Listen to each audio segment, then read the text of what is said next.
Hello students, welcome to MGC Learning. Today we are going to study Chapter 3 of Computer Science 2, that is Introduction to Intel x86 family. And the topic is Attributes of Pentium processor, Advantages of Pentium processor and Programming model for 16-bit and 32-bit x86 family. So let's begin.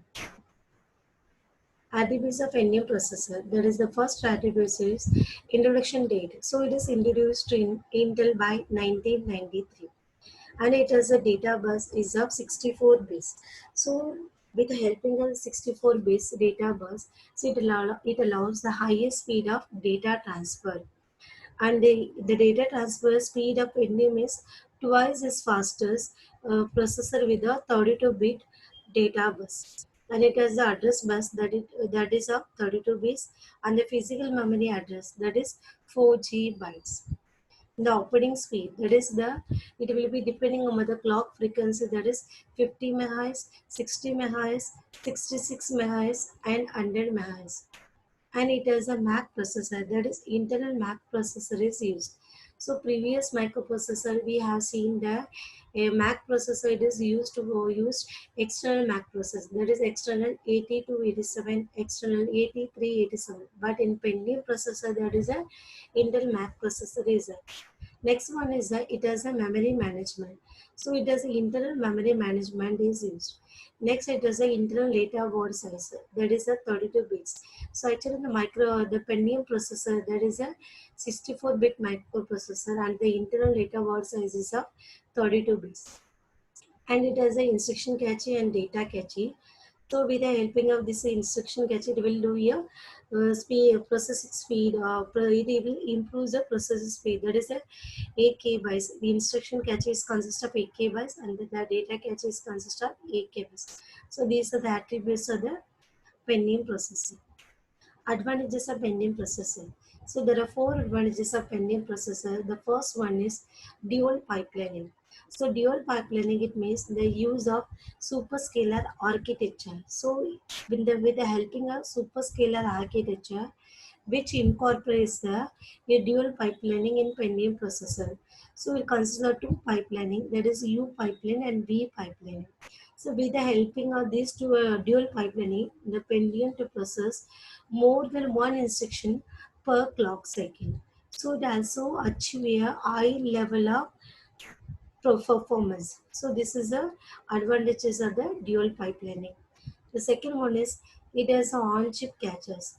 So it has a caches of data cache and the data cache and code cache. So with the help of these two caches, it will improve the processing speed of the Pentium processor.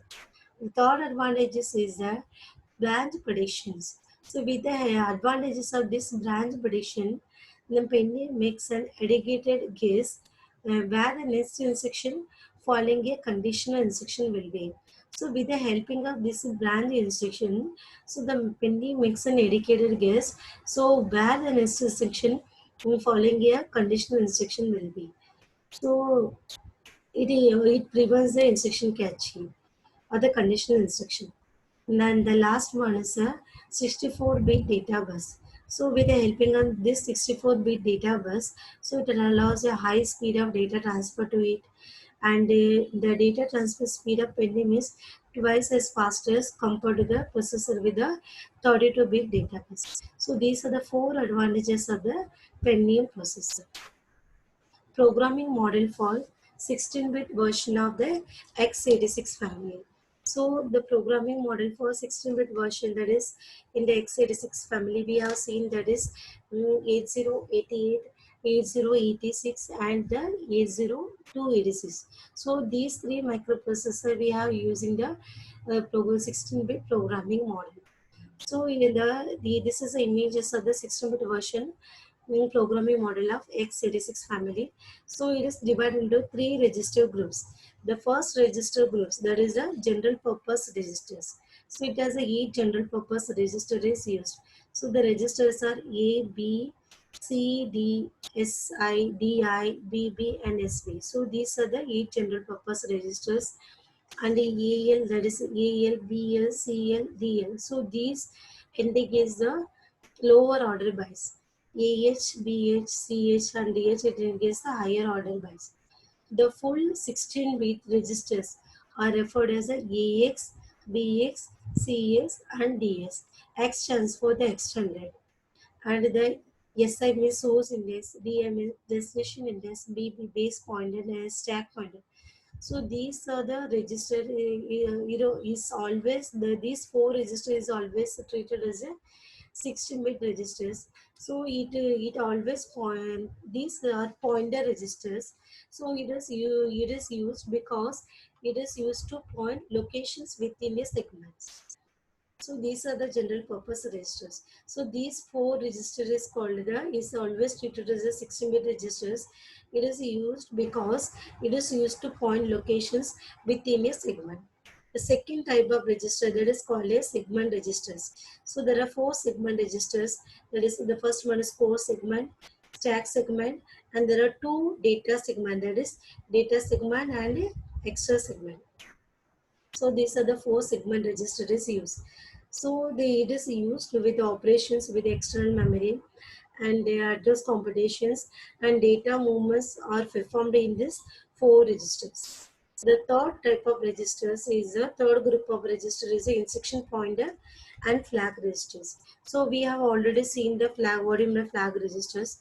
So instruction pointer, it means it is a 16-bit register. It holds the address of the next code byte within a code segment. So these are the three register groups. The first one is general purpose registers, the second one is segment register, and the third type group, that is a instruction pointer and flag registers. This is a programming model for 32-bit version of x86 family. So in the programming model for 32-bit version is it has a greater computing power because they are very faster, and it is using a 32-bit registers instead of the 16-bit registers. So it has a it have a advanced addressing techniques used. So in the x86 family, the 32-bit microprocessor are, that is 80386, 80486, and Pentium processor. So it is also divided into three register groups. The first one is a general purpose register, second one is segment register, and the last one is instruction pointing flag registers. The first group contains a general purpose register, that is called the EAX, EBX, ECX, EDX, ESI, EDI, EBB, and ESB. So these are the 8 general purpose registers. So E stands for the extended length. So it is called a E. That is EAX, EBX, ECX. So these registers can be addressed 8-bit registers. So 8-bit register means EL, and the 16-bit registers and they are 32-bit registers. So it is used to store data during computations. So EL means accumulator registers, and BL means base index, CV register means count index, and DL means data. Next one SA, DI, BB, and SVC. These are the source index, destination index, base pointer, and stack pointer. So these are the 8 general purpose registers. The second one is a segment registers. Segment register, second group of register is called the segment register. So this group consists of the code segment, that is the CS, code segment, stack segment, and 4 data segment register is used, that is ES, DS, GS, and FS. So there are, when the segment register, it consists of code segment, stack segment, and 4 data segment is used. The data segment registers are, that is ES, DS, GS, and FS. So these are the 16-bit registers. So these registers manage operations with the external memory and address computation, and data movements are performed in the data segments. So this is a use of the data segments. And the third set of registers, that is called the instruction pointer and flag registers. So here IP means instruction pointer. It was the address. It is a 16-bit registers. IP means it is a 16-bit register. EIP means it is a 32-bit registers. So it consists the address of the next code byte within the code segment. And the flag registers, flag register means we have already seen flag L means lower order, flag H means higher order, CE plus extended flag. So it consists of the three group of registers. The first group of registers is called general purpose registers, and the second group of registers is called segment registers, and third group of registers is called the instruction pointer and flag registers. So these are the programming model for the 32-bit version of x86 family. So in this video we have seen the attributes of Pentium processor and the four advantages of Pentium processor and the programming model for 16-bit version of x86 family and the programming model of 32 version of x86 family.